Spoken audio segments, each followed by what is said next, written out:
O método de Daniel Ortega para se manter no poder será copiado pela esquerda da América Latina.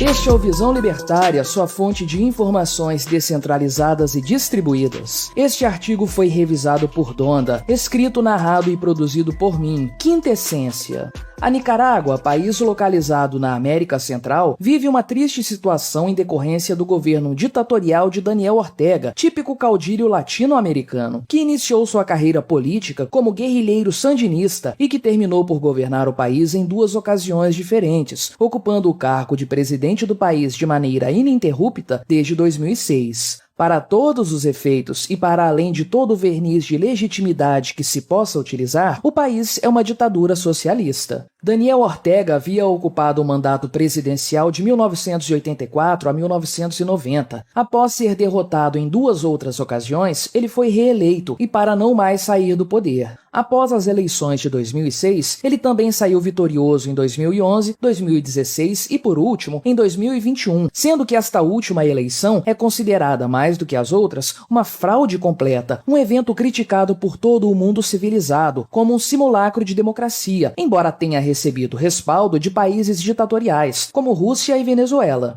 Nessas eleições, o mais forte partido de oposição ao governo, o PRD, foi extinto pelo Conselho Supremo Eleitoral, o TSE da Nicarágua. Na sequência, nada menos que 26 líderes de oposição foram presos, sendo, portanto, impedidos de disputar o pleito. Até mesmo o PCO, o caricato partido esquerdista brasileiro, classificou a vitória de Daniel Ortega como na mão grande, embora, por óbvio, tenha afirmado que isso era necessário para defender os direitos do proletariado da Nicarágua. Para concretizar ainda mais o caráter ditatorial de seu governo, especialmente neste atual mandato, Daniel Ortega indicou como vice-presidente sua própria esposa, Rosário Murillo, transformando seu governo definitivamente num simulacro de democracia. O que temos na Nicarágua é pura e simplesmente uma ditadura violenta e opressora que não mede esforços para colocar atrás das grades todos os desafetos políticos do atual presidente. Mais recentemente, o governo ditatorial de Ortega passou a perseguir os prelados católicos, notórios críticos do regime político do país. 5 rádios e 13 emissoras de TV católicas foram fechadas a mando do presidente, e o bispo de Matagalpa, Dom Rolando Álvares, foi mantido em prisão domiciliar recentemente, junto de outros 6 sacerdotes católicos. A acusação contra as autoridades religiosas? Organizar grupos violentos, incitando-os a levar atos de ódio contra a população, causando um clima de ansiedade e desordem, alterando a paz e a harmonia na comunidade, segundo o governo. A Nicarágua se tornou um estudo de caso de como um governo socialista é capaz de perverter as instituições, se utilizando de uma suposta defesa da democracia e dos direitos dos mais pobres para perseguir os adversários políticos e reforçar o comando ditatorial do país, centralizado nas mãos de um grande líder revolucionário. Daniel Ortega, guerrilheiro que colaborou com a Revolução Sandinista no país nos anos 70, experimentou a decepção de ser preterido pelo povo nas urnas em 1990. Tendo uma segunda oportunidade de retornar ao poder, portanto, ele não cometeria o mesmo erro do passado e faria o que fosse necessário para não mais abandonar o comando do país. No final do ano passado, em entrevista para o jornal El País, Luiz Inácio Lula da Silva comparou a permanência de Daniel Ortega no poder com os períodos como primeiros ministros de Angela Merkel na Alemanha e de Felipe González na Espanha, parecendo se esquecer naturalmente que nenhum dos dois prendeu todos os seus adversários políticos às vésperas das eleições. O partido de Lula, inclusive, afirmou, quando das eleições na Nicarágua, que o pleito foi uma grande manifestação popular e democrática, e que seu resultado confirma o apoio da população a um projeto político que tem como principal objetivo a construção de um país socialmente justo e igualitário. Se tudo isso parece terrivelmente maquiavélico para você, saiba que tal estratégia faz parte do método socialista de conquista e perpetuação do poder.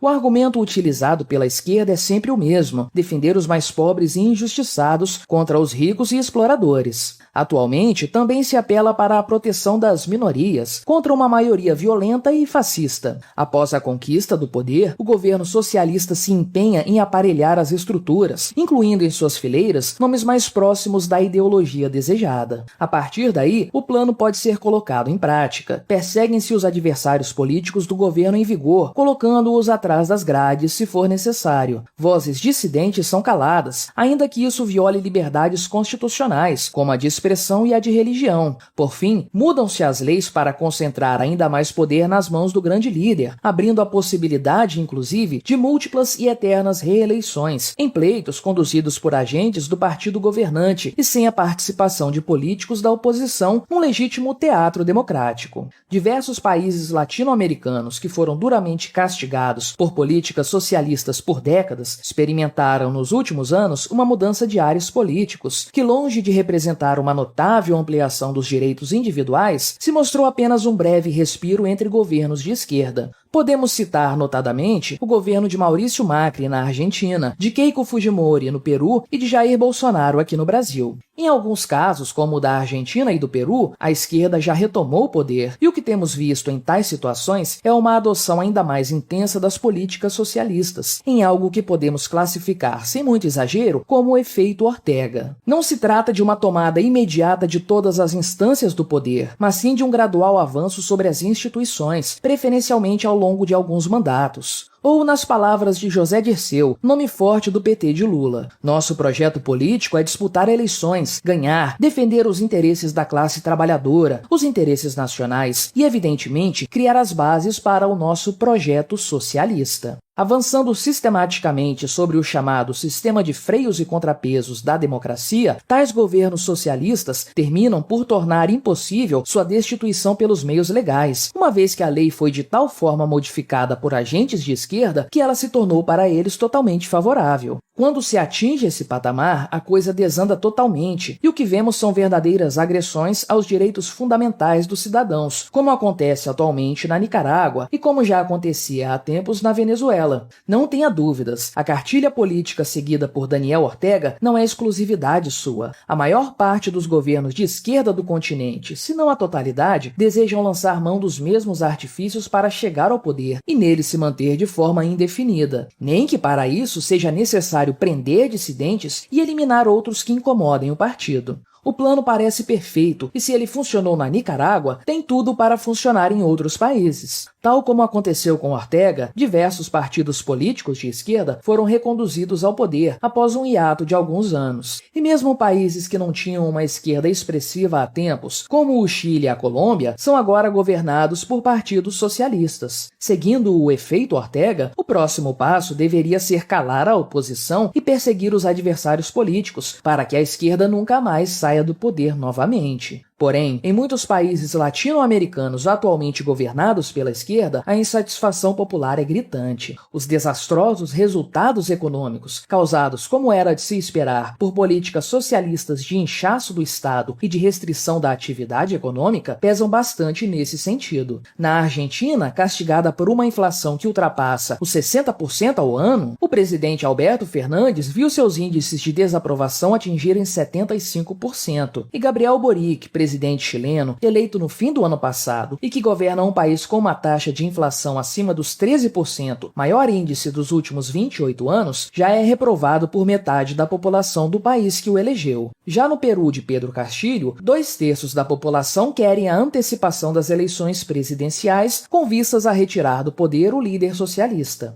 É certo que muitos países latino-americanos contam com o apoio de sua galinha dos ovos de ouro, no caso, o Brasil, país conhecido por abrir as torneiras dos recursos públicos para irrigar os cofres de governos autoritários de esquerda. A pergunta que fica, porém, é: será que mesmo isso seria suficiente? Ainda que o Brasil volte a ser governado por um partido de esquerda, será que a rede de financiamento socialista que percorreu o continente continuará viável de 2023 em diante? Independente do resultado de futuras eleições na América Latina, o fato é que a esquerda tentará, de diversas formas, se manter no poder, como sempre fez. Em alguns casos, ela poderá fazê-lo por meio da agenda progressista, e a nova possível Constituição do Chile deixa isso muito claro. Em outros casos, porém, é bem provável que os governos socialistas sigam o método de Daniel Ortega para a manutenção do próprio poder, lançando mão de meios violentos e ditatoriais, tudo sob um verniz de democracia e de defesa dos direitos das minorias. A esquerda latino-americana vai para o tudo ou nada nos próximos anos, pois sua existência enquanto força política depende disso. Grande parte desses políticos sabem que a atual chance é também a última, e que se o socialismo falhar mais uma vez em permanecer no poder, é possível que ele nunca mais o retome. Daniel Ortega levou essa constatação muito a sério,